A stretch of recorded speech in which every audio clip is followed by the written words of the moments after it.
So before we begin on this worksheet, you need to make sure that you've got the 4 worksheets at the front of the classroom. We will go through these to review for your test tomorrow. Your test is made up of questions very similar to what we'll go over today. So if you pay attention and you keep your notes, then you should do fine on your test tomorrow.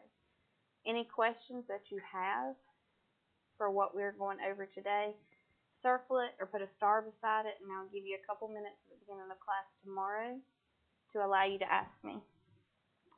Also, before we begin, make sure everybody's got both the graphing calculator and the Casio calculator. We're going to be using both to go over these. So, the first paper that we're looking at is the word problems.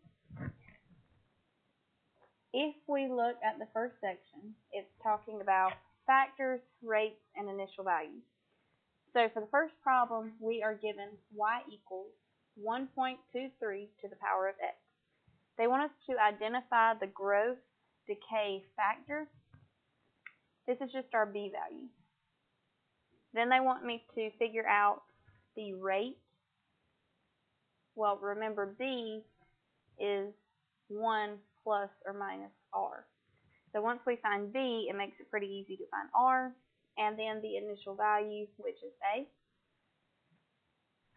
And then remember that all exponential functions are in the form y equals a times b to the power of x. So if we look at the function we're given, my growth decay factor here is just going to be that 1.23.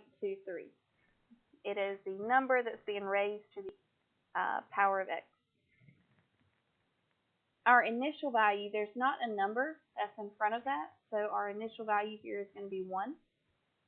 And then to find the rate, since this is growth, because it's bigger than 1, we're going to take that factor and subtract 1.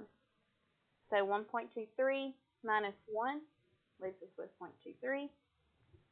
And we want to write that as a percent. So if you've got a decimal and you're trying to change it to a percent, you can multiply it by 100. That gives me 23%. So either the decimal or the percentage. Most of the time they will specify which one they want.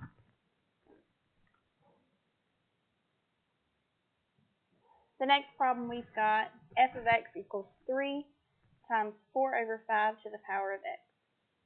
So our growth or decay factor is 4 over 5. Now, a tip with fractions, if the numerator is smaller than the denominator, it's going to be decay. If this confuses you, go ahead and change that fraction into a decimal. So 4 over 5 is going to give me 0.8. And that is decay. Our initial value, that's the number that's in front, our a term, so our initial value here is 3. And then the growth and decay rate, since this is decay, I'm going to have 1 minus whatever my factor is. So 1 minus 0.8. That's going to leave me with 0.2. And when I multiply that by 100, I get 20%.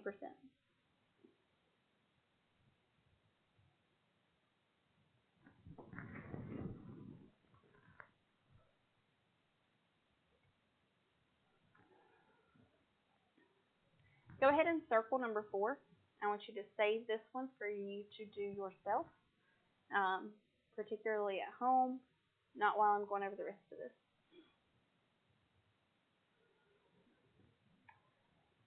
Alright, so the next thing we've got are some word problems. So number 1 from the word problem says a Gila monster is about 16 centimeters long at birth.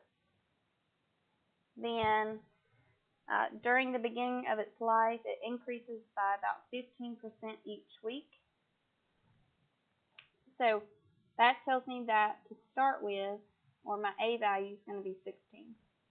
If it increases, then that tells me when I'm finding b, I'm going to have 1 plus 15% as a decimal, and 15% as a decimal is going to be 0.15.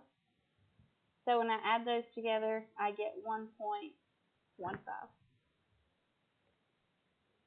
So it tells me to write the function. When I write this function, I'm going to get y equals 16 times 1.15 to the power of x, or t. Remember, it doesn't matter.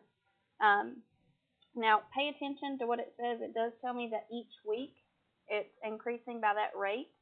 So for part B, when it says find the length after 3 weeks, I'm just going to plug 3 into x. So y equals 16 times 1.15 to the power of 3. To get that answer, we just plug it into our calculator. So we've got 16 times 1.15 to the power of 3. And we get 24, and I'm just going to round it to the hundredths place, so 24.33 centimeters.